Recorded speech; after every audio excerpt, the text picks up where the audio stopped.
E aí pessoal, tudo bem? Eu sou Renato Sapiro, advogado de formação, esportista nas horas vagas e pai do Olivia e do Mike, que são a minha grande paixão. Sou sócio fundador da Sapiro, uma consultoria de RH focada nos mercados jurídico, compliance, tax e áreas correlatas. E esse é o Direito de Resposta, um raio-x do mercado jurídico. Sejam muito bem-vindos.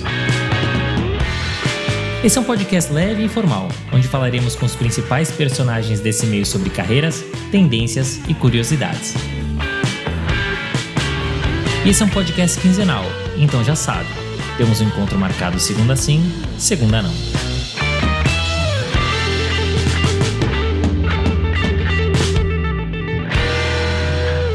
Sérgio é definitivamente uma ave rara em nosso mercado. E ao ver esse episódio, você entenderá o porquê. Sérgio planejou a sua carreira pautado na intenção e nos 3 S's, e sempre agiu por meio de sua apurada intuição. O resultado é uma carreira de sucesso e com propósito. Renato, gostei, mas o que são os 3 S's?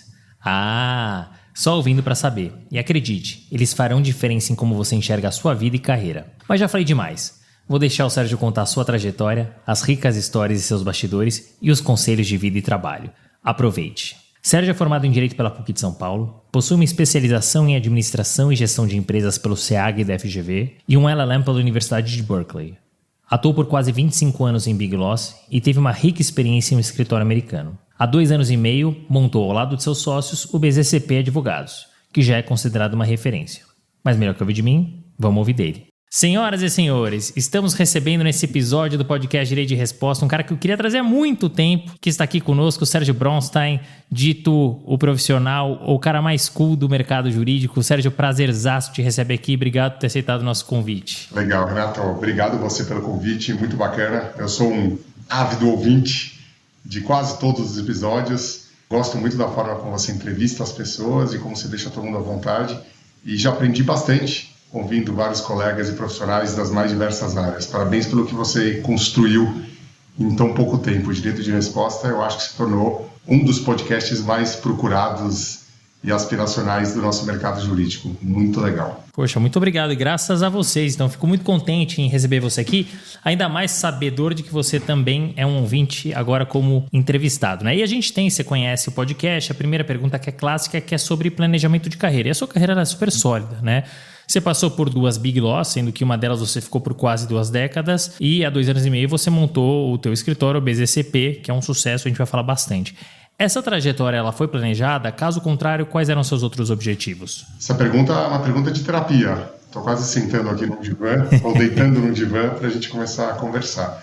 Eu não sei se eu diria que minha carreira foi absolutamente planejada no micro, mas ela foi muito intencionada. Eu sempre acreditei na intenção. Então eu tinha talvez uma visão lá na frente do que eu gostaria de fazer e qual que era o objetivo final ou o que faria sentido na minha trajetória profissional. É engraçado você perguntar isso, porque fazendo uma digressão na terapia, eu brinco que vários dos elementos que eu perseguia ainda como criança, eu acabei conseguindo juntar e consolidar para utilizar na minha carreira e me tornar o profissional que eu almejo ser. Eu tinha um sonho de pequeno de ser um apresentador, um âncora de telejornal. Olha que bacana. Hoje em dia, mal comparando, é mais ou menos o que você faz, Renato. Não existe mais o telejornal, a televisão, mas é ser um apresentador de um programa, e para mim isso envolvia vários atributos e qualidades fundamentais. Você tem que ter muito preparo e muita técnica, você tem uma necessidade de saber improvisar, você tem que ter uma dedicação e uma atenção naquilo que você faz para estar presente, e tudo isso envolve ainda aquele frio na barriga, o thrill, de que cada dia vai ser uma história, uma experiência diferente. E acho que olhando no retrovisor, em retrospectiva, na minha profissão, no que eu faço, atuando na parte transacional de M&A, de vários estágios de desenvolvimento de empresas, a gente tem que ter esses atributos para conseguir fazer com paixão, com dedicação e entregar valor para a sua contraparte, para o cliente. Então, eu brinco que não me tornei um apresentador de telejornal,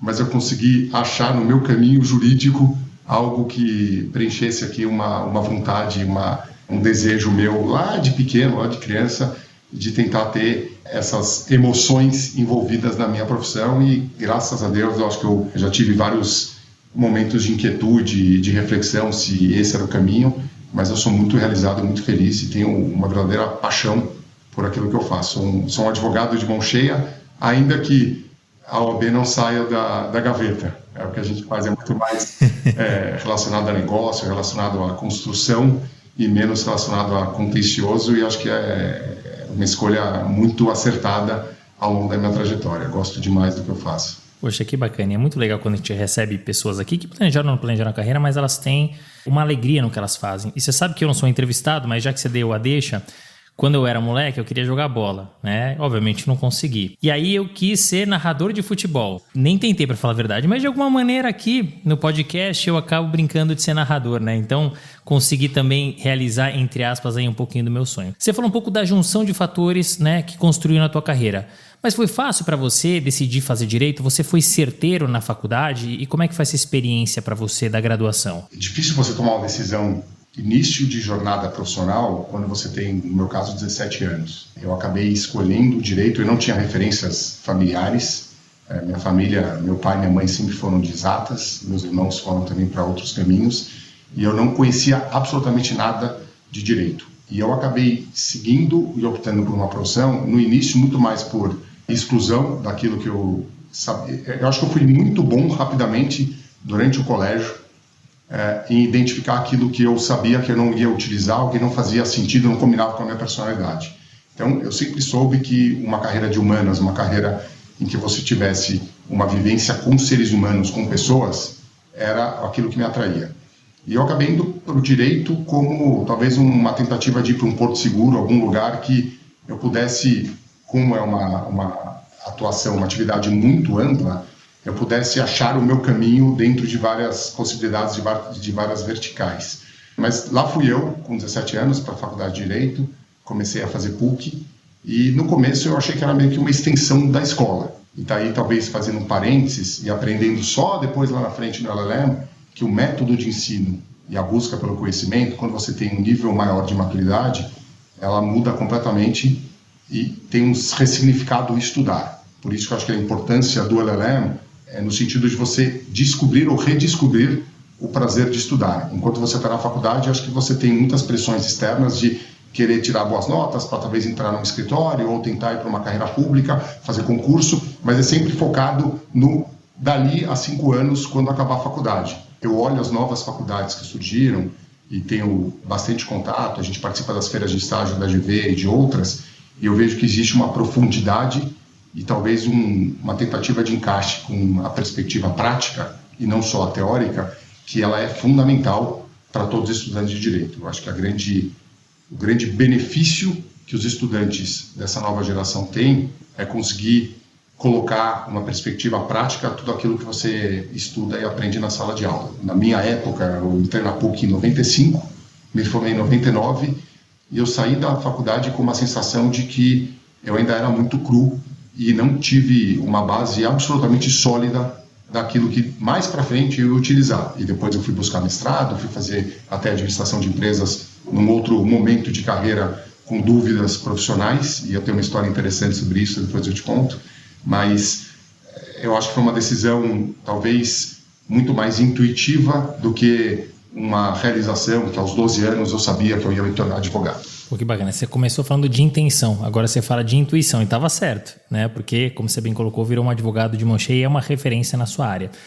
Já que a gente está falando da parte acadêmica, vamos falar um pouco disso antes de entrar na sua trajetória profissional. Você citou, né, a parte da administração de empresas, né? Você fez um curso no CEAG da FGV, e isso me chama a atenção porque ainda hoje é incomum um advogado fazer um MBA, uma especialização em uma área diferente do direito. E você fez isso lá no comecinho, pouco depois de você se formar na faculdade. Por que você optou por esse curso e como é que ele te ajudou na continuidade da sua trajetória? Eu, naquela época, estagiava no Machado Meyer, era quase um recém-formado, e um grande amigo de faculdade que também estagiava comigo, ele descobriu no 5º ano que ele queria desistir do direito. E ele começou a estudar para fazer administração de empresas, e ele me contou, a gente ia literalmente juntos para o trabalho, e ele estava cheio de apostilas de cursinho para entrar na GV.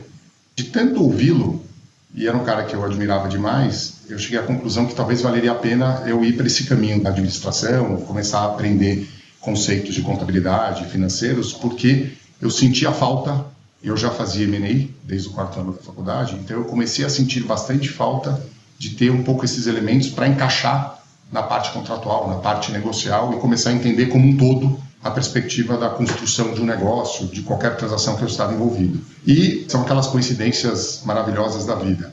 Eu fiz a prova com ele, eram 240 vagas, e por uma implicação divina eu passei na última vaga, de número 240, e eu brinco até hoje com ele, ele foi um dos primeiros colocados, eu falei, passar em primeiro é muito fácil, basta não errar nada. Eu tive que fazer todo um cálculo matemático e estatístico para saber o que eu precisava acertar naquela prova para entrar.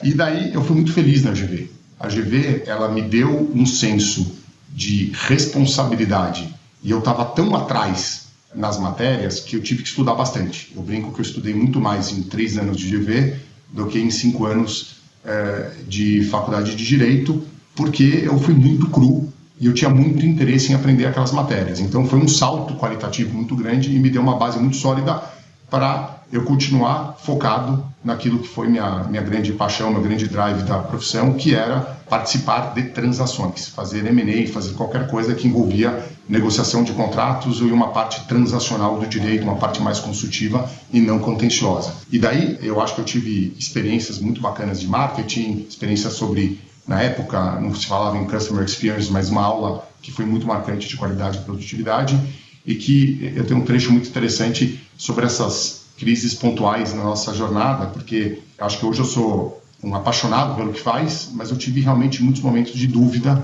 se aquilo faria sentido e se eu me encaixaria na profissão.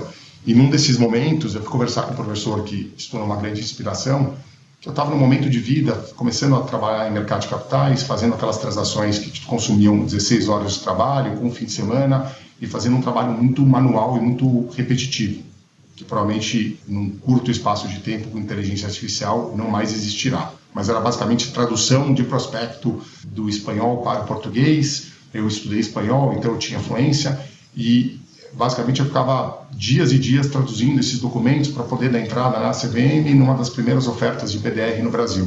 Foi um processo muito longo e que me fez questionar bastante a minha atuação e o meu papel como advogado.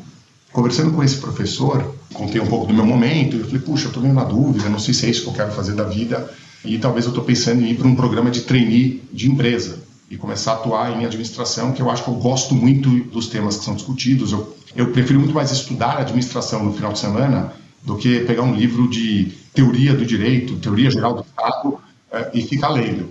E daí o professor foi muito perspicaz na época, ele disse o seguinte, Sérgio, antes de você fazer uma cirurgia de mudança de sexo, pense se talvez você não está num relacionamento que você possa mudar. Nada contra você fazer essa mudança abrupta, mas pensa se talvez você não está numa área que não faça sentido e busque outras alternativas, porque o direito ele é tão amplo e ele te dá tantas possibilidades que talvez o seu caminho seja continuar trilhando. E no momento que você achar que realmente testou todas as possibilidades e não se encontrou em nenhuma delas, daí sim você pula para o desconhecido e talvez faz uma mudança completa de carreira. E acho que essa analogia foi super interessante porque eu cheguei à conclusão que a área de mercado de capitais não era uma área que me brilhava os olhos e que fazia sentido na continuidade da minha carreira.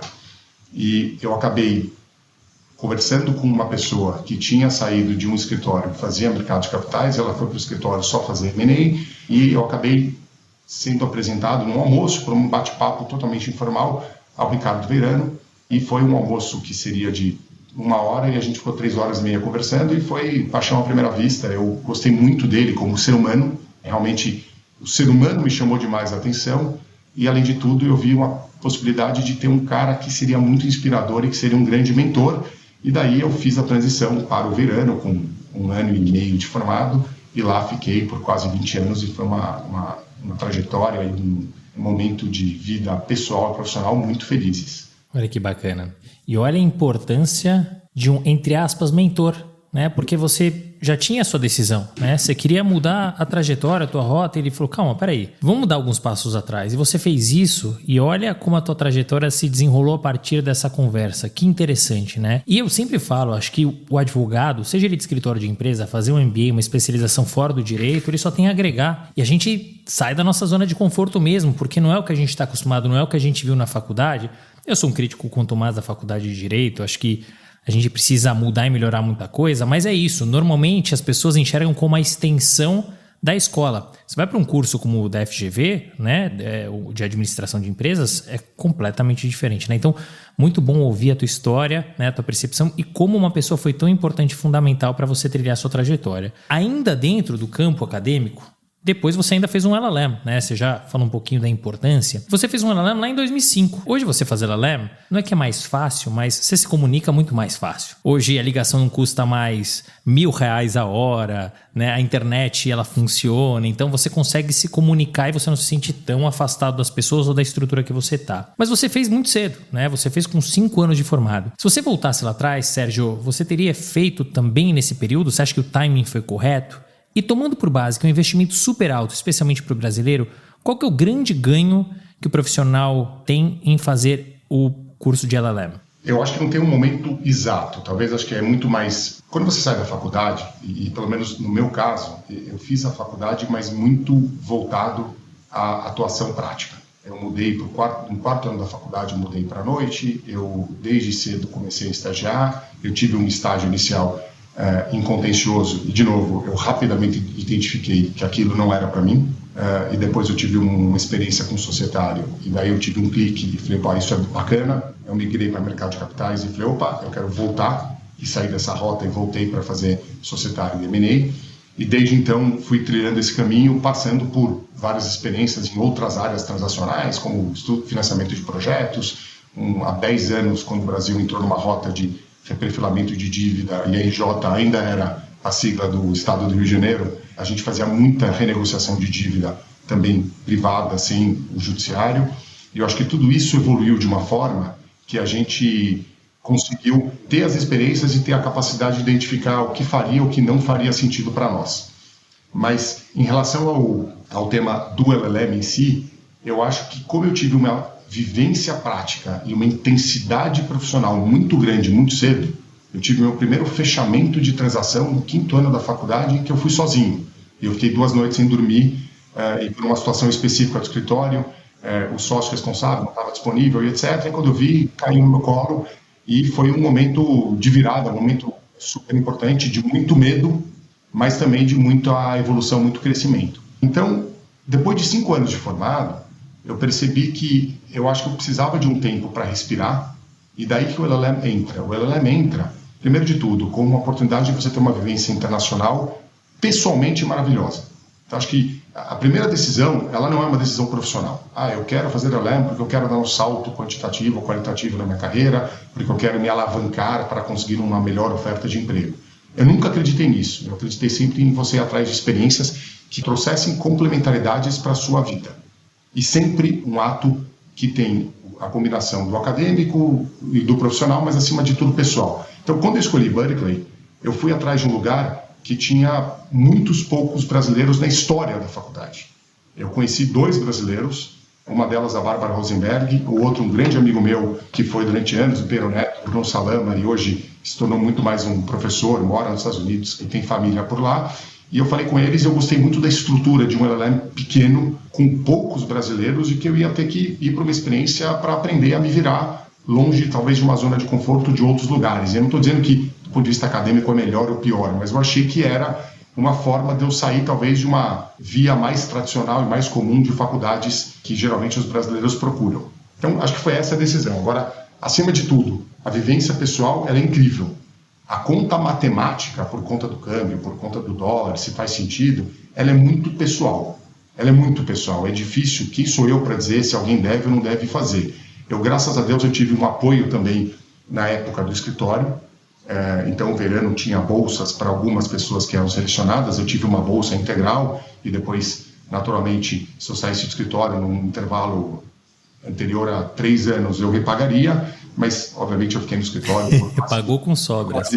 Quase 20, mas acho que assim, teve um auxílio financeiro que foi super importante, e eu acho que são experiências de vida que te trazem conexões, te trazem um aprendizado de relacionamento internacional, de entender como funcionam outras pessoas, outras culturas. Acho que a gente tem, e acho que acima de tudo também, é uma capacidade de você se conhecer depois de um período de vida em que você mal tem tempo para olhar no espelho. A nossa vida acadêmica combinada com estágio, combinada com formação, é sempre trabalho, faculdade. Eu lembro que numa época do 4º e 5º ano eu acordava às 6h30 da manhã, acho que eu fazia algum esporte, ia para o estágio antes das 9, saía às 6 e pouco, ia para a faculdade das 7 às 11, chegava em casa, jantava por volta de 11h30, meia-noite, dormia às 5, 6 horas e era isso. Então você tem um período de tempo, talvez numa fase de maturidade maior, para olhar com calma para as coisas, para absorver, para ter e, de novo, aprender o método socrático,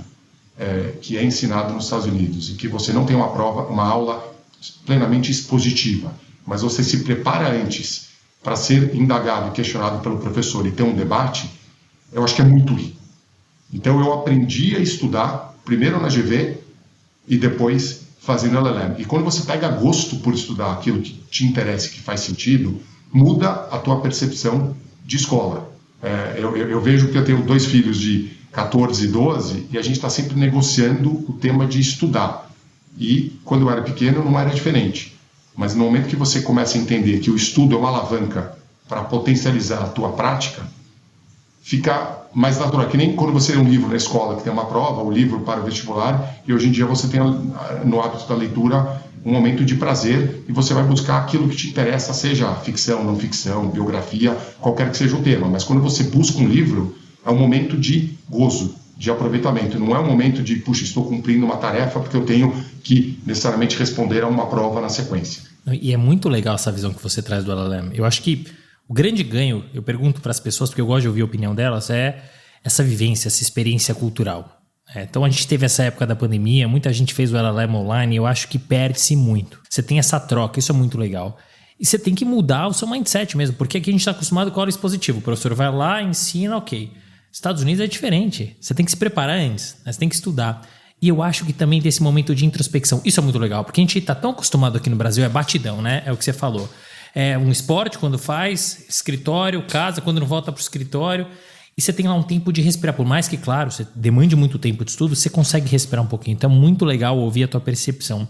E muita gente faz o que você fez, né? Quando tem oportunidade, que é a famosa dobradinha, né? É o estágio no escritório americano. Imagino que tenha tido uma parceria com o Verano. Se você puder contar como surgiu essa oportunidade, não vou me arriscar a falar o nome do escritório, se puder dividir com a gente, mas eu queria muito te ouvir sobre essa experiência. Tendo tido a época passado pelo Machado Meyer, já tendo uma experiência no Verano, queria que você comparasse essas estruturas, né? As estruturas brasileiras, das ditas Big Laws, com o escritório americano. Culturalmente muda muito? E você sentiu de alguma maneira um preconceito por ser brasileiro? Primeiro acho que eu vou falar um pouco dos 2 escritórios, que são escritórios de referência e continuam sendo 2 casas de mão cheia full services no Brasil.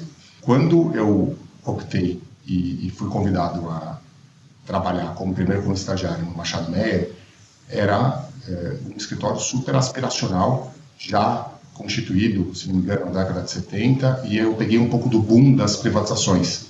Então tinha muita demanda por trabalho na área de M&A, trabalho no momento que o Brasil estava privatizando todo o sistema Telebrás, e eu lembro que a gente chegou a ficar mais de um mês em Brasília, naquela época em data rooms físicos, com seguranças na porta, sem você poder ter qualquer tipo de traquejo ou acesso à informação, você não tinha capacidade de escanear documento, era realmente tomando nota manualmente, então era um outro mundo, um outro tipo de exercício profissional, e a tecnologia evoluiu bastante e ajuda demais quem está vindo. Era um escritório já mais consolidado, que foi um escritório inicialmente constituído em São Paulo. Quando eu migrei para o Verano, eu vi uma perspectiva de crescimento num escritório que já era muito sólido no Rio de Janeiro. Ele tinha aberto as portas em São Paulo um pouco depois, mas eu vi uma plataforma de crescimento e de ascensão muito grande, porque era um escritório que tinha bastante demanda, mas ele tinha ainda um corpo jurídico em construção, e daí naturalmente associado à figura do Ricardo e de tantos outros no escritório que me apoiaram demais e me deram esse campo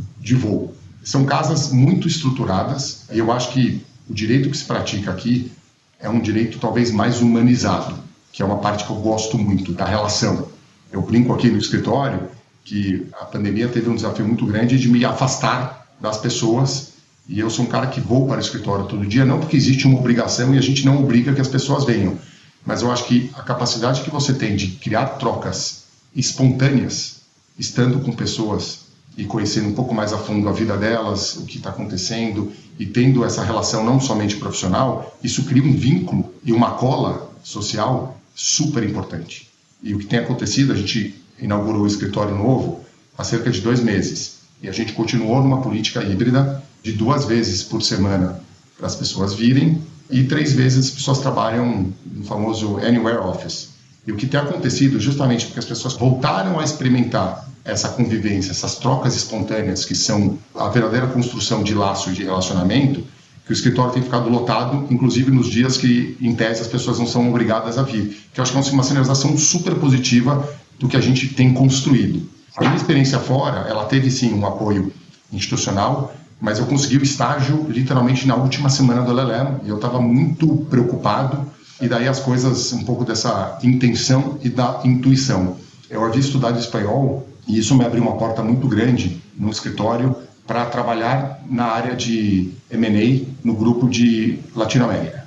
O que significa dizer que a minha experiência foi diferente da grande maioria dos brasileiros, porque eu não fiz transações com o Brasil, mas eu fiz um M&A grande na Venezuela, e naquela época, infelizmente, já a Telecom Itália saindo e fazendo o maior desinvestimento da história do país, que era a venda da Digitel, que era a maior operadora de telecomunicações, para um grupo local, Família Cisneros. Então, olha, a gente está falando de 2005, e naquela época, os sinais antidemocráticos da Venezuela já davam evidências de que o país estava indo para um caminho ruim, e para você ter uma ideia como o mundo era muito diferente, para que a Telecom Itália pudesse tirar o dinheiro de lá na venda, eles precisavam de um decreto presidencial. Eu lembro que no fechamento, a gente estava em Caracas, e eu estava junto com um senior counsel, e eu era o segundo da lista, porque outras 2 pessoas não conseguiram ir, então eu acabei ficando com ele, me deu uma super oportunidade, as negociações eram em espanhol, eu tive essa possibilidade de participar, e eu sei que em algum momento eu sobrei com uma nota promissória de $150 milhões, que a gente saiu do escritório acho que 4 e pouco da manhã, e a gente ia ter o fechamento físico no dia seguinte às 9, e ninguém queria ficar com aquilo, não tinha um cofre, e daí todo mundo olhou para mim, e eu falei, não, tudo bem, me dá que eu levo. E daí eu não tinha me dado conta da responsabilidade que eu tinha. Eu sei que literalmente eu cheguei no hotel, e eu fiquei com medo de colocar no cofre do quarto, então eu dormi com ela ao meu lado. Eu coloquei embaixo do travesseiro, e eu falei, sabe, se alguém me atacar, acontecer alguma coisa, pelo menos eu vou ter uma reação imediata, eu seguro o travesseiro, ninguém tira ela. Então, são essas situações interessantes que a gente passou. Agora, qual que é a estrutura que o escritório americano proporciona? Eu acho que a gente tem uma mimetização do sistema americano, inclusive na forma como os escritórios são construídos, são administrados, até a forma de remuneração, e eles estão pelo menos 40, 50 anos à nossa frente. Então tem muita coisa que se olha de fora e consegue trazer para cá como talvez uma antecipação de como esse mercado vai se dar, mas os números e a quantidade de coisas que acontecem ao mesmo tempo são impressionantes. Eu acho que os escritórios lá fora, o que eles têm de diferente é que eles já foram profissionalizados, eles já passaram pelo desafio das próximas gerações, então eles já se tornaram instituições, e olhando aqui de aprendizado, faltava um pouco o relacionamento humano. Eu lembro que eu tenho uma história curiosa de uma experiência que retrata muito como nós somos diferentes, como a cultura e o povo são distintos, e você tem que aprender, e às vezes olha, dá risada, e você pega aquilo que você quer como exemplo do que fazer, e aquilo que você tem de exemplo também do que não fazer, que eu acho que também é um bom guia. Mas a gente estava trabalhando num projeto que era um M&A, aquisição da INPSAT, que era uma empresa argentina, por um grupo americano chamado Global Crossing. E a gente também ficou 15 dias em Buenos Aires negociando todos os contratos, e era um deal de 7 jurisdições, e o escritório de Nova York coordenava todas elas. E eu fui para a Argentina, junto com mais um grupo de advogados, e a gente ficou literalmente 15 dias por lá, e a gente voltou. E eu acabei tendo uma certa afinidade com os advogados americanos que estavam trabalhando comigo. Mas assim, era uma afinidade profissional. Em algum momento, na semana que fechou o deal, um dos advogados me liga e fala, pô, a gente estava numa conferência telefônica de 2 horas, sei lá, das 10h30 ao 12h30. E quando acabou essa conferência, eles falaram, pô, vamos sair para almoçar? E isso nunca tinha acontecido. Falou, pô, que estranho, acho que eu finalmente entrei no círculo aqui, pessoal, de confiança, a gente vai sair para almoçar. Eu falei, claro, beleza, vamos embora. Então a gente se encontrou no lobby, nós saímos do escritório, a gente atravessou a rua, a gente entrou num lugar de salada, cada um montou a sua, E eles falaram, não, vamos comer no escritório. Eu falei, tá bom. A gente voltou para o escritório, quando a gente voltou para o lobby, cada um apertou o seu andar e cada um foi comer na sua sala. Então esse foi o almoço. E eu brinco que perder esse tipo de relação, de interação humana, é algo que eu não quero.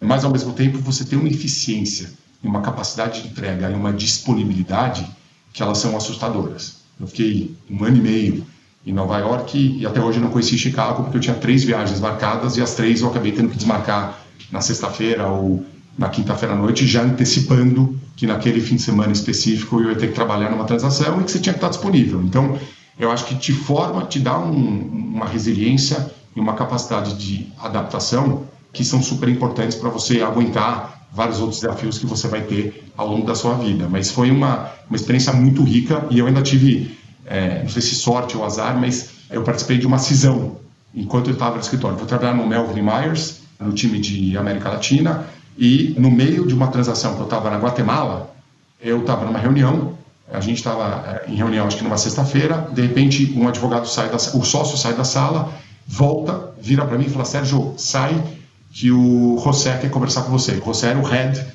do Latin American Practice Group naquele escritório. E era um sócio mais sênior que eu tinha conversado 3 vezes na vida. E eu falei, pô, eu devo ter feito alguma coisa muito errada. Eu quebrei alguma policy do escritório, por que ele está me chamando agora? E na hora da reunião eu nem me dei conta e eu falei, olha, eu não consigo sair agora, mas eu ligo para ele depois. Porque foi a minha reação imediata. Ele falou, sai agora. Ele está numa linha telefônica, ele quer falar com você. Bom, eu saí com o coração a mil, sentei numa sala, liguei para ele, tremendo, e ele falou, Sérgio, eu queria te contar que a gente resolveu sair do escritório e eu tenho um convite para te fazer, para você vir conosco, que a gente está pegando a mesma estrutura de América Latina e transportando para o Layton & Watkins. Eu acho que na hora, Renato, eu fiquei tão aliviado, que eu não tinha feito nada de errado, que eu virei para ele e falei assim, quais são as minhas opções? Se eu ficar, eu vou me tornar o head da área.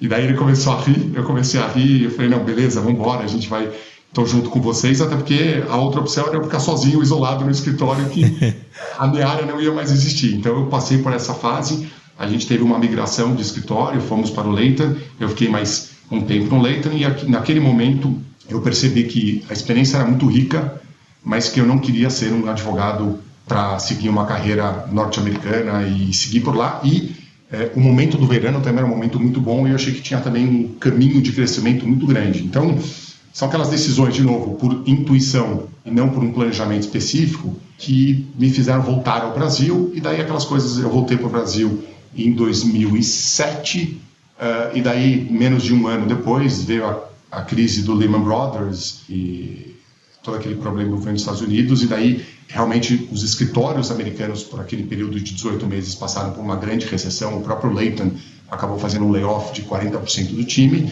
enquanto que o Brasil estava realmente no momento de total progressão e crescimento e busca de investidores estrangeiros. Olhando de novo em retrospectiva, a intuição me levou para um caminho que foi muito acertado, e eu também tenho muita sorte. Dizem que sorte é o casamento da oportunidade com a capacidade. Eu acho que eu tive esse momento de, tomar uma decisão de voltar, que isso também foi muito bom para a minha carreira. Logo depois de 3 anos eu me tornei sócio do Verano, e daí segui a carreira até recentemente resolver seguir pelas minhas pernas próprias junto com um grupo de sócios, que foi uma outra experiência e aventura que a gente está vivendo agora. Poxa, muito legal ouvir. É o que a gente mais gosta aqui, eu pessoalmente, os nossos ouvintes, das histórias de bastidores, né? Como é que as coisas aconteceram.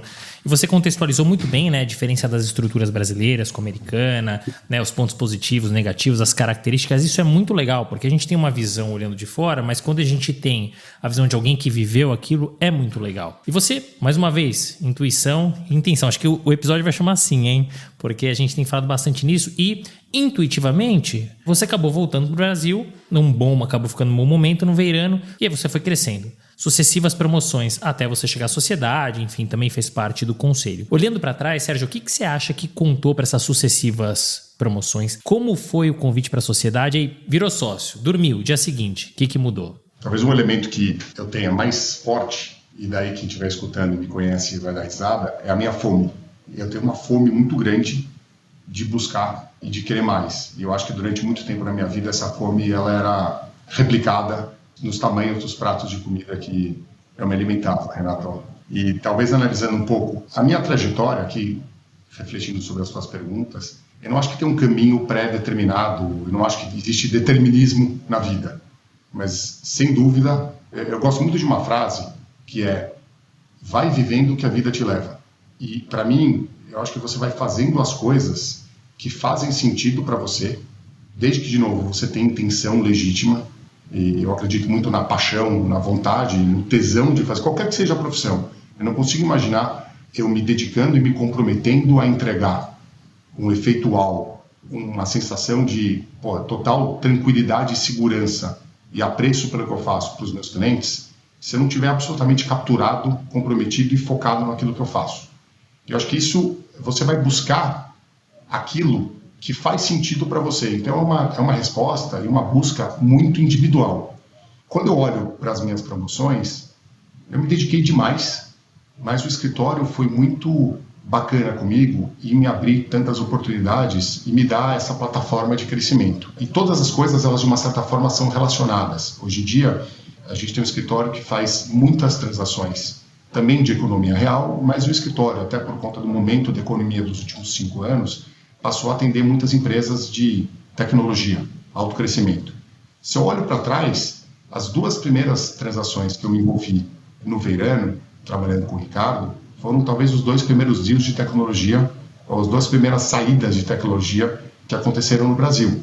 Em dezembro de 2001, a gente atuou para os acionistas vendedores da Web Motors, na venda que eles fizeram da maior plataforma de compra-venda de carros do Brasil, para o até então e atualmente extinto Banco ABN, e também a gente atuou, e essa história é engraçada, para a Star Media na venda para a Yahoo, do maior buscador da América Latina, que certamente você e todos os ouvintes não vão lembrar, mas era o KD, pois foi absolutamente engolido pelo Google. Foram 2 transações super emblemáticas e que talvez foram o embrião da minha relação com a área de tecnologia, com, não vou dizer startups, mas com empreendedores que estavam construindo algo que seria uma ruptura ao mercado. Hoje a gente vê aos montes dessas histórias, mas foram deals que me chamaram muito a atenção, como eram negócios que talvez a gente não conseguiria explicar ou não conseguiria imaginá-los 5 anos antes. E voltando aqui para a minha fase de atuação como sócio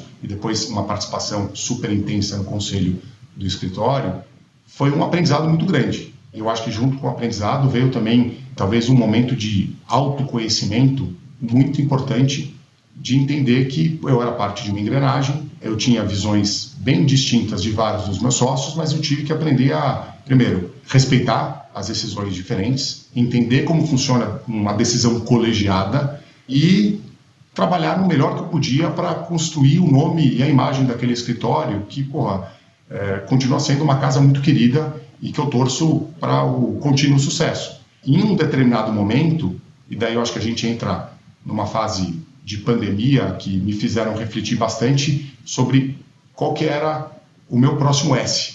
E daí eu faço uma pausa aqui, eu li em alguma revista, então não é nenhum livro absolutamente poético ou super filosófico, mas eu li uma vez na praia, em 2015, que o ser humano busca, ou ele tem ao longo da sua vida, 3 S's. O primeiro S é o S da sobrevivência, o segundo S é o S do sucesso, e o terceiro S é o S do significado. E quando eu aprendi essas 3 palavras, isso de uma certa forma ficou impregnado aqui no meu software, e eu sempre volto e sempre comecei a olhar para a minha vida entendendo em que S que eu estava naquele momento. Eu acho que a sobrevivência, que é o primeiro dos nossos S's, é a gente ter a capacidade de seguir até o próximo dia.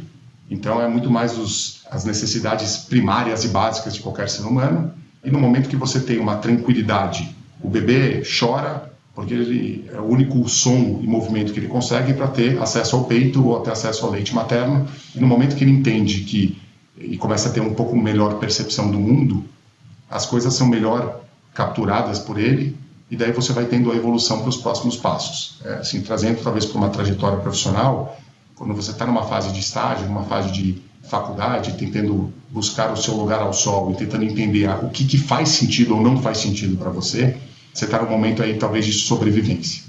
Quando você começa a entender que existe um caminho e que se você continuar fazendo as coisas certas, você vai ter alguma contraprestação e um retorno, talvez você passe para um segundo momento que é legal. E daí o sucesso, eu não estou falando do sucesso como ego. O ranking, quantos troféus eu recebi, que publicação falou bem de mim. Eu acho que é muito mais um sucesso numa linha de eu estou pleno, eu consegui encaixar o meu profissional com o meu pessoal e aquilo que eu faço, eu saio de casa numa segunda-feira e numa sexta-feira com a mesma energia e com a mesma vontade. O trabalho deixou de ser um meio para um fim, que é o happy hour, que é o fim de semana ou que é a minha próxima viagem. Então eu fiquei sempre muito atento e observei demais se o que estava me movendo era o fim ou era realmente a travessia. E para mim isso fez muito sentido. Quando eu senti uma certa tranquilidade, eu acho que quando você vai amadurecendo, ganhando mais quilometragem, você começa a perceber que no momento que você já passou pela linha da sobrevivência, pela linha do sucesso, você vai para uma linha que talvez é uma linha, e eu brinco aqui que a gente entra talvez numa crise dos 40, uma crise dos 50 antecipada, que é, qual que é o meu papel nessa terra? O que eu estou fazendo aqui? Por que eu vim para cá e por que eu tenho toda essa capacidade de entrega? Qual que é o bem final e qual que é a minha intenção de entrega em relação a tudo isso? E daí você entra numa viagem aqui de intuição e de emoção e de psicologia, que é entender o significado, o terceiro S. Eu acho que, juntando tudo isso, Renato, eu comecei a perceber, eu comecei a ter um conflito muito grande se aquilo que eu fazia profissionalmente era suficiente para o que eu enxergava de potencialidade e o que eu enxergava que era talvez o meu dever de give back, de retorno à sociedade e de outros projetos que tanto me interessaram.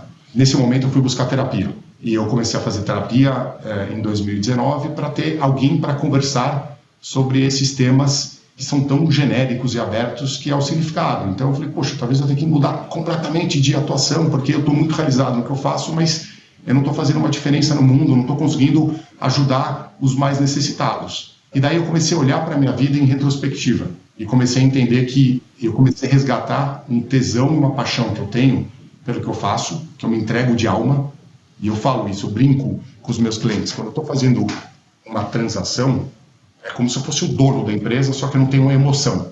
Então eu trago para mim aquela titularidade, aquele ownership do negócio, e eu consigo entrar na mente daquela pessoa para entender o que traz de dor. É quase que uma terapia jurídica aqui para saber o que te traz de dor, qual que é a tua real motivação e o teu medo primário em relação a isso, para a gente tentar construir uma melhor transação com os outros. Quando você sai da faculdade, você olha para esse jogo da negociação como se fosse uma competição. Eu tenho que ganhar do Renato. Quantos mais pontos eu ganhar do Renato, eu venci essa batalha. Depois de um tempo, você começa a enxergar que o Renato é um parceiro de trabalho. E quanto melhor a gente se der numa mesa de negociação, quanto mais eu respeitar a voz dele, a gente vai conseguir construir uma negociação que seja ganha-ganha. Quer dizer, a melhor negociação é aquela que todo mundo conscientemente abriu mão de alguma coisa em prol de um objetivo maior. E não aquela sensação de, putz, eu arrasei o Renato, eu destruí ele, eu acabei com o cliente dele. Daí é ego puro. Daí sou eu querendo competir, criando uma gamificação de algo que não está trazendo valor, a não ser satisfazendo uma necessidade minha de derrotar um inimigo. Eu não tenho inimigo. Eu tenho uma construção. Eu quero que o Renato esteja comigo e eu quero que ele também tenha essa sensação de que ele está trazendo valor para a mesa. Mas talvez, voltando aqui para a questão e do meu período no Veirano, foi um período de crescimento gigantesco e de uma casa que me acolheu demais, que eu acho que eu entreguei também muito valor, que eu entreguei muito, mas em algum momento eu comecei a ter essas reflexões que talvez me trouxeram para o próximo passo da minha carreira. De novo, histórias, né? Você foi contextualizando. Adorei a história dos 3 S's, não conhecia e eu acho que faz todo sentido mesmo. E quando a gente pensa em sucesso, é igual a negociação. Primeira coisa que a gente pensa é no ego, é no financeiro, na negociação, a mesma coisa. O quanto que eu amassei a outra parte, o quanto que eu consegui a mais para o meu cliente. E não é isso, né? O que é sucesso para você? Eu acho que é emblemático e muito exemplificativo e ilustrativo que você trouxe. É o mesmo tesão que você vem para o escritório na segunda-feira, é o mesmo que você vem na sexta. Não pode ser só um meio para, eu estou trabalhando para viajar, para sobreviver. Então é muito interessante isso que você trouxe.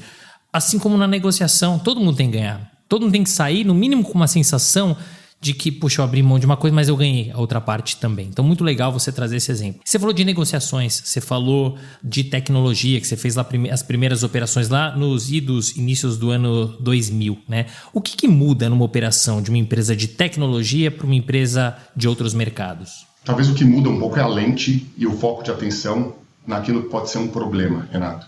Você construir uma transação, você vai passar necessariamente, talvez por um período de namoro inicial, e daí você cria esse namoro ou consubstancia formalizando por meio de um term sheet, uma carta de intenções não vinculantes, e daí você tem, acho que, o começo da troca. Daí você entra na parte de auditoria propriamente dita, daí a auditoria não só legal, mas de todas as fases, de mercado, financeira, contábil, de estratégia de negócio, se aquilo faz sentido, se tem um product market fit com a empresa que está comprando, e você entra na parte negocial. Então, o que muda no deal de tecnologia é talvez o holofote que você está enxergando a empresa, é muito menos em relação a um tema ambiental, porque a empresa vai ter, mas muito mais talvez em cuidar da marca, cuidar da propriedade intelectual, entender qual que é o ativo principal que norteia a sua decisão de comprar aquele negócio, ou comprar aquele time de pessoas, no caso de um acqui-hire. Ao passo que num deal de, vamos dizer, economia comum ou tradicional, você vai estar olhando para aqueles temas que talvez sejam mais relacionados a brick and mortar aqui. Então, puxa, deixa eu olhar aqui, essa empresa tem uma indústria, uma unidade fabril. Então, deixa eu botar um foco, um holofote maior na parte ambiental, deixa eu entender como é a parte de contratações de funcionários e a parte trabalhista, previdenciária. O tema fiscal, infelizmente ou felizmente, ele existe como um tema de atenção, não importa o estágio de maturação da companhia, porque a gente ainda vive num país que é absolutamente regulado, complexo, e às vezes nem os profissionais da área se entendem em relação a tantas diferenças de interpretação sobre o mesmo tema. Eu acho que esse é um tema que a gente torce muito para ter uma simplificação. O tempo e o custo que isso gera, do ponto de vista de custo Brasil, para as empresas e até mesmo para a gente, é muito ruim e traz muita insegurança jurídica para quem está querendo investir no Brasil. Então, assim, acho que tirando o tema de tax, que ele sempre está presente em qualquer discussão, e ele inclusive talvez é o pivô quando você está discutindo qualquer estrutura inicial, um deal de tecnologia, ele traz muito uma visão, uma visibilidade em relação a o que eu estou querendo proteger. Às vezes é muito mais o intangível do que efetivamente um produto que é quantificado ou alguma coisa que eu consigo colocar numa prateleira. Talvez esse é o desafio, como você faz, e daí você passa a ter. Então, quando a gente montou o escritório, a gente precisava, era essencial, ter uma área própria de propriedade intelectual.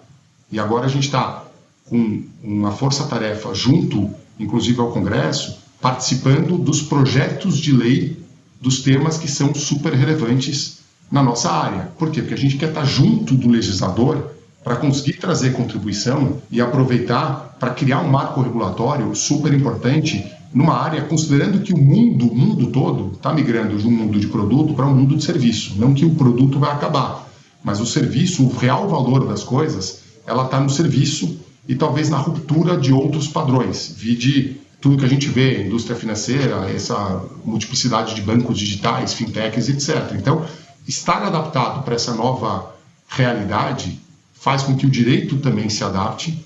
Agora, do ponto de vista de formação e condução de um negócio, acho que pode mudar um pouco a rapidez, pode mudar um pouco a faixa etária das pessoas envolvidas, mas quem sabe fazer um deal de tijolo, sabe fazer um deal de tecnologia.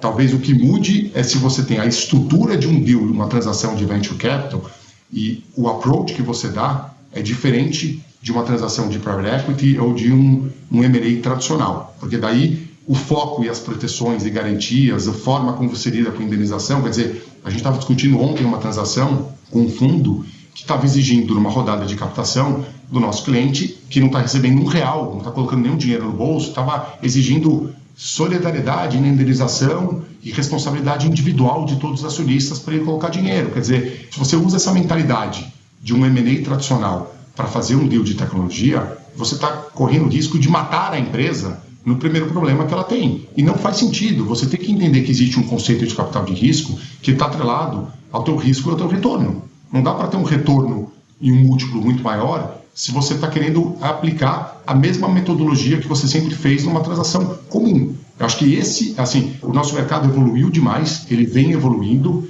existe talvez uma seleção natural que foi feita, inclusive nesse momento de bonança, em que você teve uma enxurrada de investimento de fora e vários fundos tentando a sorte no Brasil, que deram a possibilidade do empreendedor, da empreendedora, escolherem as melhores ofertas. Agora, ao mesmo tempo, fizeram com que alguns fundos conseguissem entender que o jogo de VC é diferente do jogo de private equity, que é diferente do jogo de uma aquisição normal, que também é um pouco diferente do CVC. Mas você sempre tem que ter em mente a preservação de quem constrói a indústria. E quem constrói a indústria é empreendedor, é um empreendedor, e não o contrário. A gente circula ao redor dessa constelação, e a constelação é dessas pessoas que têm um intangível, que têm a capacidade de criar uma ruptura, de criar uma nova tecnologia, e eu acho que é isso que a gente tem que tentar preservar para fazer com que as coisas sejam dinâmicas, que você tenha mais atração de capital e que você tenha um fluxo de investimento e de rodadas e de transacional que permita que essa indústria floresça e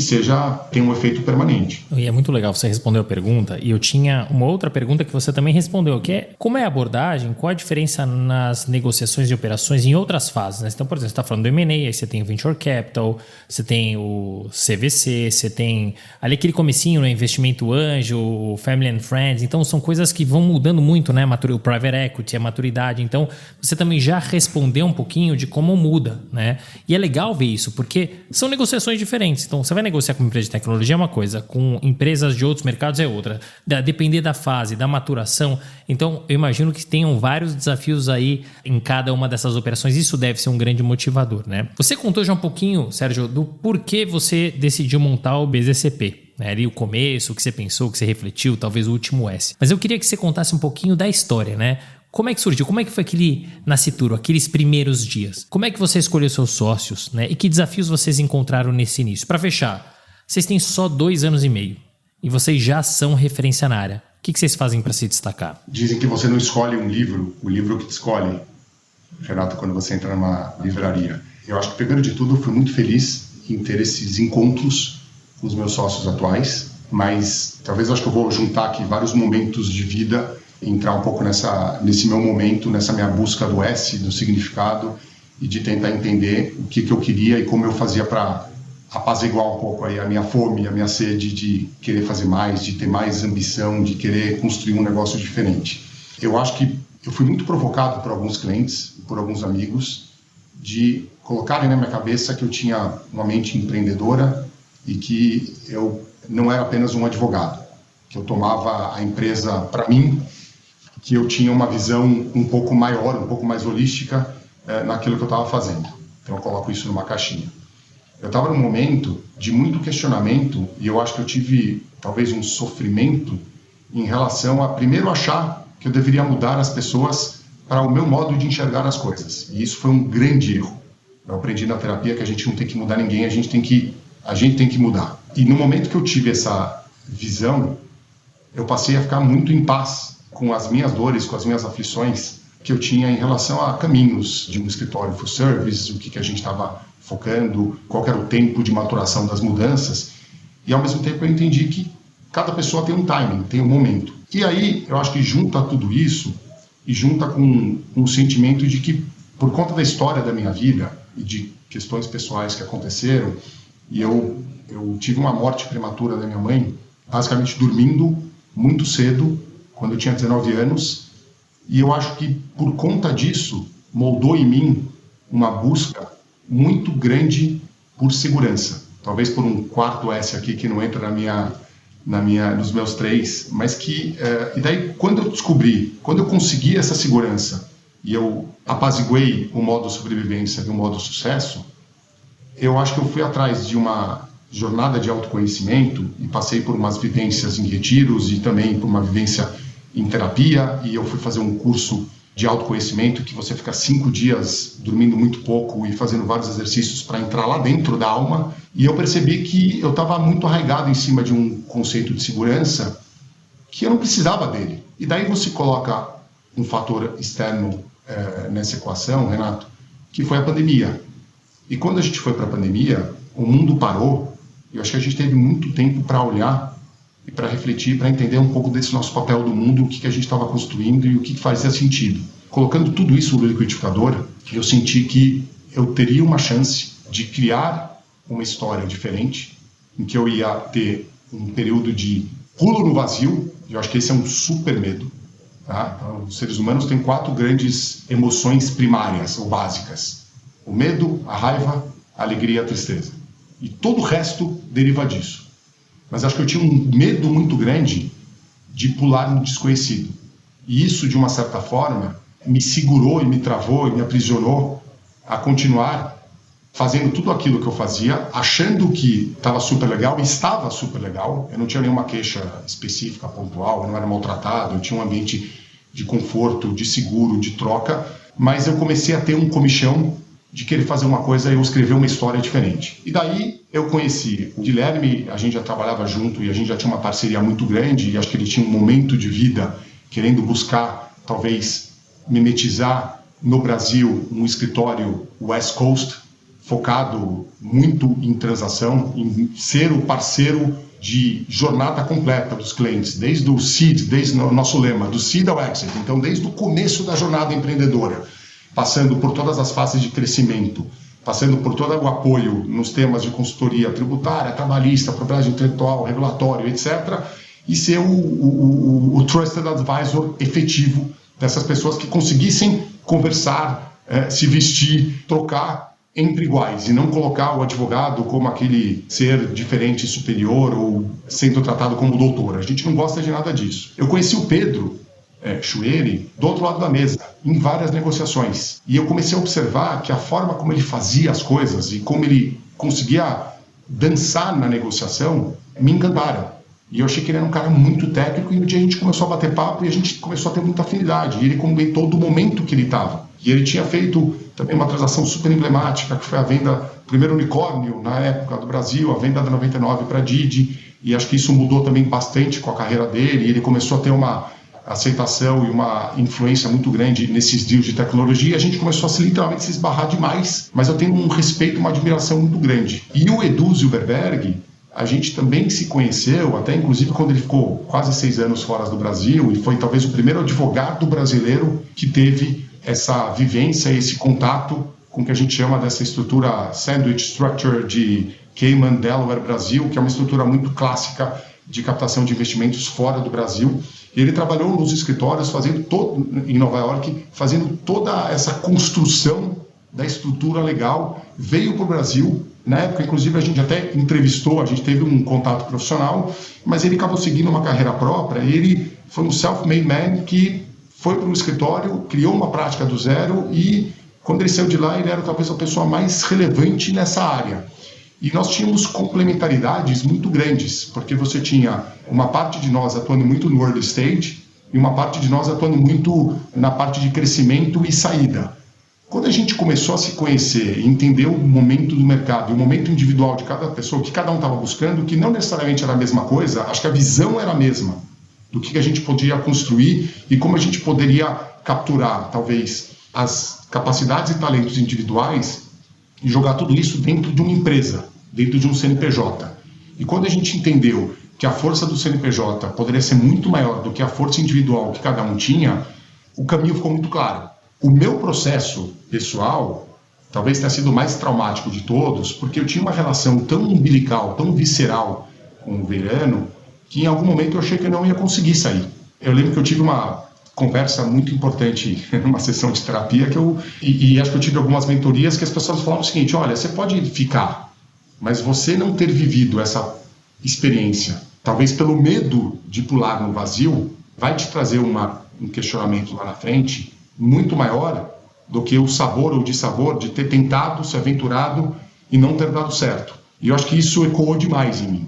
A minha esposa e meus filhos, na época, também me ajudaram demais, porque a gente estava vivendo os 4 enfurnados, e nesse momento de incerteza mundial, eu também comecei a pensar de, puxa, a vida é uma só, efetivamente, ela pode acabar, pode ser que a gente não consiga nem concretizar esse plano. Mas eu preciso, assim, eu acho que eu tenho tanta energia, tanta coisa a dar, e, de novo, e construir um ambiente empresarial, e não um escritório de advocacia, que reúna uma série de valores que a gente realmente preza e que é uma cartilha que a gente tem não debaixo do braço, mas a gente tem de conteúdo da alma. E daí a gente fez esse salto, quer dizer, foi um salto de vazio, foi um salto de muito medo. Então, ataquei demais aquela minha necessidade de segurança e consegui entender que a vida, em alguns momentos, ela precisa da segurança, mas em outros momentos ela precisa realmente ser vivida. E daí, Renato, acho que juntando tudo isso, deu um pulo. E o aprendizado, de novo, pessoal, ele tem sido muito maior do que o aprendizado ou as conquistas profissionais, porque acho que pessoalmente a gente se fortaleceu demais, a gente conversa muito, a gente tem essas trocas e a gente se ajuda demais. Então foi um projeto que foi realmente uma construção coletiva, não foi um projeto que o Sérgio tirou da gaveta e falou, a partir de agora é desse jeito. A gente discute tudo, a gente conversa, não tem uma autoridade, não tem uma eminência, mas eu acho que é uma construção coletiva contínua. E talvez isso explique um pouco, eu não acho que é sucesso, mas talvez o que o escritório fez sentido e ele foi bem aceito no mercado. Tem uma frase falando desse momento que eu li uma vez, eu gostei demais, do Albert Camus, que fala que a gente tem as nossas prisões internas e a única maneira de você lidar com um mundo completamente aprisionado é você se tornar tão livre, que a sua existência, aquele ato que você fez, ele se torna uma rebelião em si.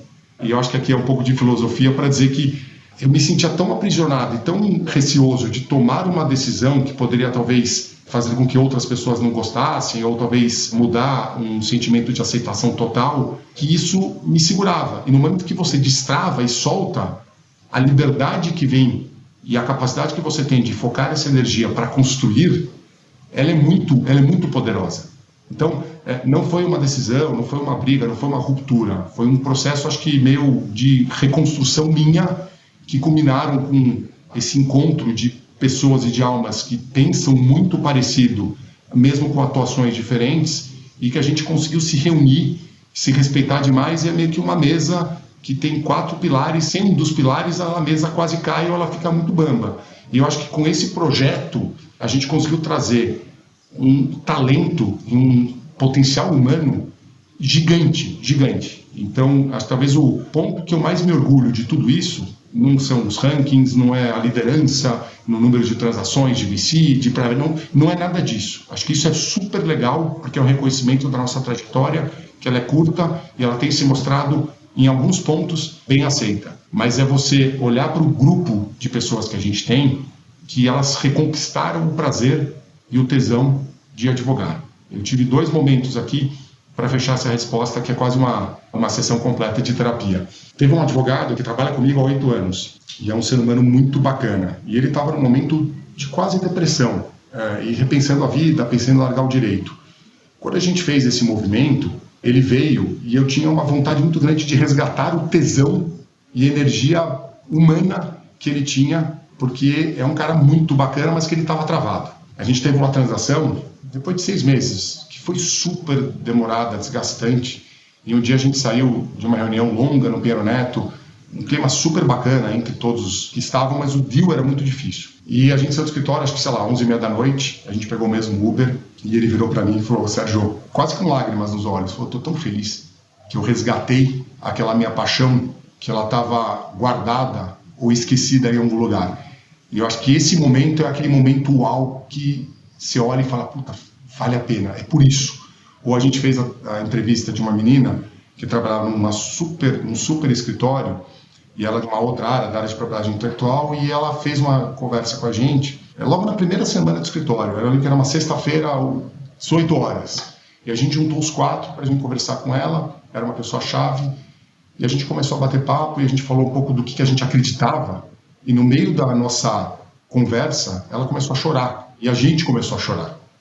E assim, é um negócio tão inusitado, mas ao mesmo tempo tão verdadeiro, e ela está com a gente até hoje, e comprou a ideia, está super feliz, e também ela conseguiu ter esse protagonismo que talvez ela não tinha em outros lugares. Então, acho que é um projeto que não é melhor que nenhum outro, mas é um projeto com muita alma, com muita verdade, com muita vontade de criar algo que as pessoas tenham prazer, que seja uma continuidade das vidas. Eu não acredito que você tenha uma vida profissional e daí você fecha esse casulo e daí você tem uma vida pessoal. Acho que as coisas são muito interligadas. E talvez acho que esse é o objetivo principal do que nós estamos tentando construir aqui. É muito legal isso que você traz. E eu complemento um projeto humano. Você fala muito de ser humano. E eu acho que a gente precisa ser mais. Claro, a gente vive numa sociedade capitalista. Claro, nós temos nossas obrigações. Mas a gente precisa olhar para o ser humano. E isso faz muita diferença É o que você falou.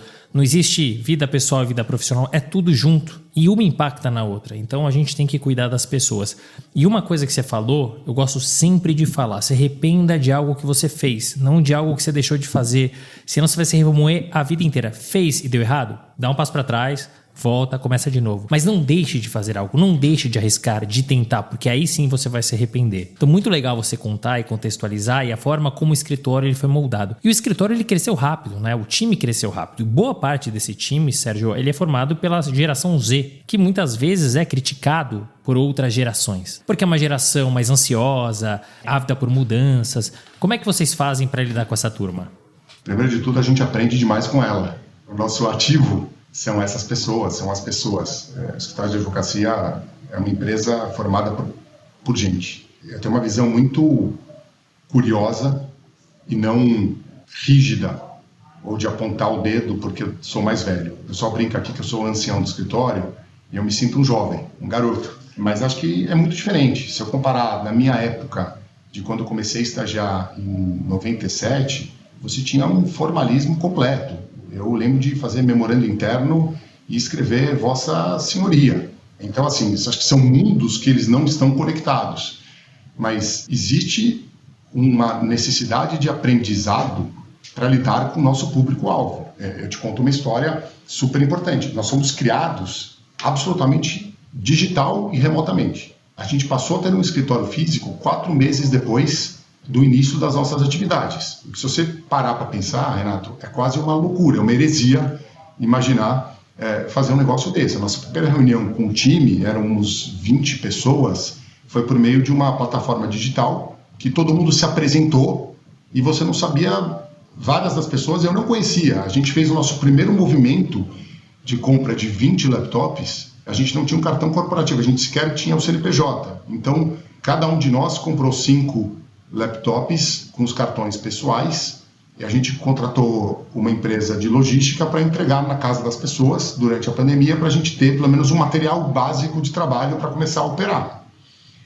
E é legal, porque a gente aprendeu como nossos clientes aprenderam. Eu tive uma experiência que eu jamais teria de ser empreendedor no Brasil e saber como funciona e saber quais são as agruras, entender que todo começo de mês eu tenho uma folha e eu tenho que correr atrás.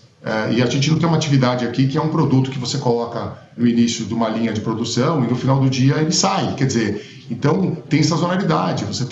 Tivemos 2 anos e pouco de abundância extrema, você teve um primeiro semestre de cenário macro muito mais desafiador. As coisas agora estão voltando. Então, lidar com esse ciclo e saber como funciona é super importante para você também incutir nas pessoas que estão vindo esse senso de pertencimento. Da forma como a gente trata, a gente ouve demais, mas aqui é um escritório que se propõe a ser de alto rendimento. Então a gente exige também uma entrega de alto rendimento, mas nos preocupamos verdadeiramente com a saúde física, com a saúde emocional e com a saúde mental das pessoas. Então, assim, a gente quer que todo mundo esteja preparado, porque a nossa profissão, ela tem picos de trabalho extremo. Você vai ter, talvez, 2, 3 dias que você não vai conseguir controlar a sua agenda. Isso faz parte, como faz parte da vida de um cirurgião cardíaco. E talvez alguém que atue numa outra área, que ela é muito mais das 9 às 6, consiga controlar melhor. Então, para mim, eu acho que é o inverso. A pessoa tem que entender o quanto ela está disposta a jogar este jogo. E a gente dá todas as ferramentas para que esse jogo seja jogado da melhor forma, que tenha, naturalmente, capacidade de entrega e de vontade de fazer o melhor, mas também sem descuidar de saúde. Então, a gente não quer ninguém aqui... A gente já teve vários momentos de pessoas que não precisaram ou pedir um período de ausência ou de respiro, porque passaram por questões pessoais. Tem uma pessoa do nosso time agora que descobriu que a mãe está passando por um problema de saúde. Mas assim, não tem conversa. Imediatamente, em 2 horas, a pessoa está realocada de todos os projetos e ela vai viajar, vai ficar com a mãe o tempo que for necessário e quando ela tiver condição psicológica de voltar, estará conosco. Acho que isso é base, mas a gente tem que ouvir muitas pessoas. Então, se você fosse perguntar para o Sérgio, Talvez eu gostaria de ter um escritório que as pessoas viessem 4 vezes por semana, porque eu acho que é aqui que as coisas acontecem com mais vivência. Foi assim que eu fui treinado e foi assim que eu aprendi. Mas as pessoas não querem. Então, se eu quero ter as melhores pessoas, eu tenho que escutá-las. Então, a gente tem um escritório que ele vai ser necessariamente um híbrido. E eu não preciso forçar alguém para cumprir um desejo meu, egóico, dela estar aqui, se talvez ela vai produzir melhor, ser feliz melhor e dar um trabalho melhor, trabalhando de casa de sexta-feira ou de segunda-feira, ou combinar o jogo. Então, eu acho que a gente aprendeu que a rigidez ela é importante, mas desde que ela tenha substância. Agora, a gente escuta bastante, mas a gente tem um plano de jogo e a gente tem um plano direcional de 3 anos aonde a gente quer estar e o que a gente precisa fazer. E isso a gente não abre mão e a gente comunica. A gente tem uma reunião mensal com todo o escritório, corpo jurídico e corpo não jurídico, e a gente tem uma meta coletiva. Por isso que eu digo, nós somos uma empresa, Renato. Não adianta a minha equipe e daí a equipe do Renato e daí a gente compete entre si, não. São as melhores pessoas designadas para fazer os melhores trabalhos, mas se o Renato não estiver performando, antes de criticá-lo, eu quero entender o que está acontecendo para a gente se ajudar, porque o bolo é o mesmo. E eu acho que essas coisas a gente passa de valor e passa de cultura para todo o time. E talvez a minha maior preocupação no início da nossa caminhada era como nós, que éramos conhecidos ou ilustres desconhecidos no mercado, com tantas placas e tantos nomes super importantes e que nós respeitamos demais, como a gente vai fazer para atrair esses talentos? E talvez a nossa carta de cultura, de valores e tudo aquilo que a gente se propõe a fazer foi se espalhando de uma forma que acho que essa nova geração enxergou no escritório um lugar que poderia atender também parte dos anseios e eliminar parte dessa burocracia ou rigidez que eles encontraram em outros lugares. Então, assim, que legal, se eu consigo ter as melhores pessoas também flexibilizando um pouco daquilo que eu posso entregar, eu acho que é uma situação ganha-ganha de novo, a gente volta para a negociação, não tem que ser a imposição de um grupo controlador contra um grupo de colaboradores, acho que a gente está junto nessa, a gente está aprendendo junto. Então, é assim que a gente enxerga, é muito mais o aprendizado. E eu vejo em casa ainda a nova geração que está vindo, com meu filho, com a minha filha, como a gente tem que aprender com eles, como eles também têm visões de mundo e aceitações e preocupações com diversidade. Então, assim, uma preocupação que a gente sempre teve quando a gente colocou a nossa carta de valores, a gente tem 11 pilares, tá? E são dos mais diversos, mas talvez aquele que foi inegociável para mim é o devolver à sociedade.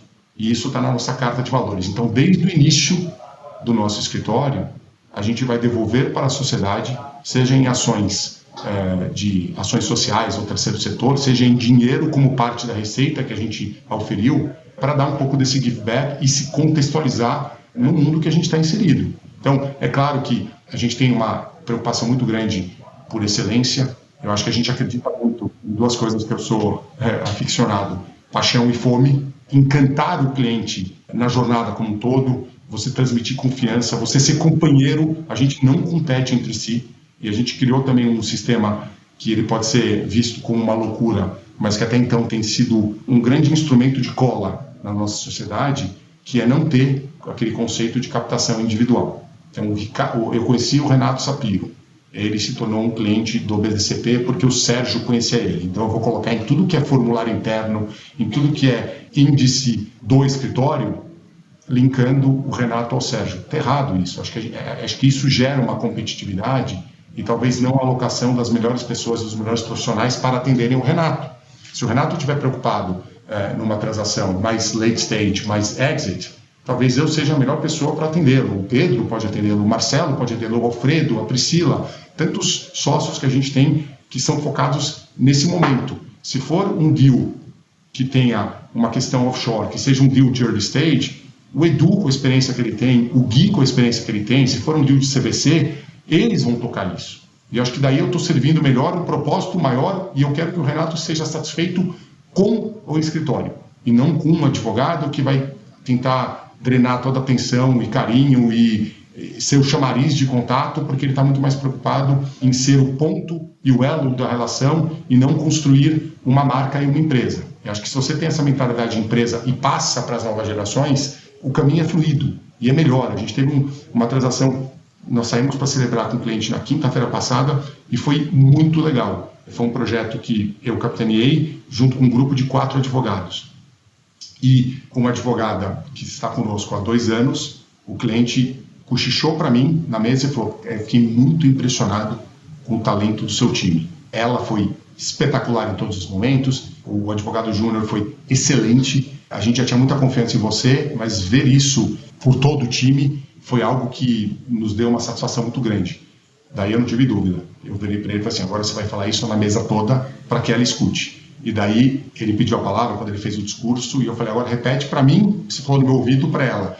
Cara, foi uma sensação de catarse, ela ficou com uma felicidade que é muito maior que o cheque ou o bônus ou qualquer bem monetário, financeiro, material que ela ganhe, porque assim, é o reconhecimento, e eu olhando aqui isso acontecendo, eu acho que é justamente a concretização do sonho que a gente tinha, de criar, de novo, uma empresa, uma instituição que ela está acima de qualquer pessoa, acima de qualquer talento, acima de qualquer ego individual que busca o reconhecimento e o holofote só para si. Esse é o grande desafio e é o que a gente tenta colocar na prática, Renato. E tudo isso que você trouxe, Sérgio, é cultura. Todos os exemplos que você falou, tudo. As histórias que você contou, essa última em especial, isso é cultura, né? E eu gosto muito desse formato que você trouxe, de que o cliente é do escritório, não é do Sérgio, não é do Guilherme, não é do Eduardo, é do escritório. Eu lembro quando minha mulher ela foi montar, minha mulher é empreendedora também, é mais maluca do que eu. E ela foi montar um escritório de arquitetura. E Sérgio, eu vou até aproveitar e fazer um jabazinho aqui para minha mulher. O estúdio de arquitetura dela e das sócias chama MAB3 Arquitetura. Vocês encontram elas facilmente no Instagram, no @MAB3 Arquitetura. Corre lá que vale a pena. Ela saiu de um grande escritório e a primeira decisão delas foi exatamente essa. E ela é a mais comercial, ela é super comercial. Ela vende o que precisa vender. E foi a decisão conjunta das 3 sócias. Os clientes são todos do estúdio, não é de ninguém. E a sociedade vai muito bem, elas se dão muito bem. E eu acho que esse é um ponto de partida fundamental para que isso aconteça. Claro, tem várias outras coisas, né? Mas isso foi muito importante. Então, gosto dessa visão e gosto de todas as outras que você trouxe. Acho que é uma visão moderna. E quando a gente fala de gerações, vai ter choque mesmo. Cada geração viveu num período, né? Com princípios diferentes, com experiências diferentes, com culturas diferentes. E eu acho que o jeito da gente ajustar é comunicar. É comunicação. É ouvir, como você falou, é se posicionar e falar: você quer isso? Tudo bem, mas para mim isso aqui é importante também. É a forma, porque tem que ter relação, né? Não adianta você falar assim: olha, eu vou amassar essa geração aqui, vou jogar lá no Rio Pinheiros, não preciso dela. Não é isso. Todo mundo precisa. E de novo, são as relações, as inter-relações humanas, né? Então, muito bacana ouvir um pouquinho da história do BZCP, da trajetória, do sucesso, está explicado dentro de todo o contexto que você trouxe. Muito bacana, parabéns, e eu tenho certeza que vocês vão trilhar um caminho de muito mais sucesso ainda. Sérgio, você contou histórias, você trouxe bastidores, né? Você trouxe vários conselhos também ao longo desse episódio. Para fechar com chave de ouro esse episódio super bacana, sobrou algum ou alguns conselhos para os nossos ouvintes? Primeiro, seu episódio foi bom, muito mérito da sua condução, Renato. Muito bacana, e eu já te falei isso offline, numa outra oportunidade. Eu fico muito impressionado com a capacidade que você tem de tornar esses bate-papos quase como uma sala de confidência ou uma sala de casa, no meu caso quase como um consultório de terapia, que eu gosto tanto. Então, muito legal. Tá aí um apresentador de telejornal 4.0 que eu admiro e coloquei na minha lista. Obrigado. Talvez acho que o conselho é que as pessoas troquem mais. Eu acho que, e isso eu falo para todos que estão escutando e eu aplico em casa. Você ter uma pessoa, você ter uma ajuda para alguém servir de espelho ou servir de contrapartida para o que está passando na sua cabeça e todo o fluxo de informação e todo o fluxo de receios, medos, angústias que passam, ela é super importante. Eu sou um amante assim, do conceito da terapia como forma de você tentar entender e dosar a sua mente para te trazer, vamos dizer, mais plenitude. As pessoas hoje são muito focadas em dopamina, que é o associado diretamente ao prazer. Mas eu acho que o prazer é super importante, mas se você focar em serotonina, que é o elemento associado à felicidade, é um prazer muito mais continuado e muito mais profundo. Então, talvez o conselho que eu deixe é, se as pessoas puderem procurar mentores, puderem procurar terapia, puderem procurar formas delas entenderem o que está passando com elas, e daí eu falo de 2 filhos que estão nos processos deles, tendo essa ajuda para eles se tornarem versões melhores e entenderem e lidarem com as suas ansiedades, com seus medos, com as suas frustrações. Acho que isso é super importante. A gente está muito focado em aprender a lidar com os hard skills. E acho que a capacidade de você aprender a lidar com os medos, com soft skills, que a gente tem muita dificuldade de aprender na via de educação comum, ela não pode ser negligenciada, porque isso faz toda a diferença para você ter uma vida mais plena, porque no fundo é tudo que você quer, e acho que está muito associado com aquele S lá do topo da montanha, que é o nosso significado. Se você tem uma vida plena, se você tem uma clareza do que está acontecendo, de quais são as suas vulnerabilidades e restrições, a capacidade que você tem de atingir o máximo daquilo que você acredita que faz sentido, ela é muito maior e você vai espalhar demais o bem. Então, eu acho que é um pouco nessa linha. Poxa, muito bacana. Fechamos de fato com chave de ouro. Obrigado pelos conselhos, também pelos elogios. Fico muito feliz em ter a oportunidade, Sérgio, de ajudar a contar um pouquinho da tua trajetória, tua história, que é muito rica, é muito legal, tem vários insights. Você sabe que quando eu divulguei a trinca de episódios, eu recebi várias mensagens, muita gente querendo te ouvir, conhecer, porque sabem que você tem uma visão diferente, uma história muito legal para contar. Isso ficou muito claro e materializado nesse episódio. Obrigado pela generosidade e por ter aceitado o convite.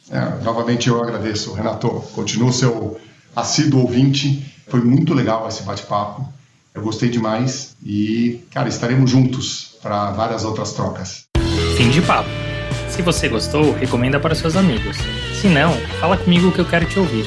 Até a próxima.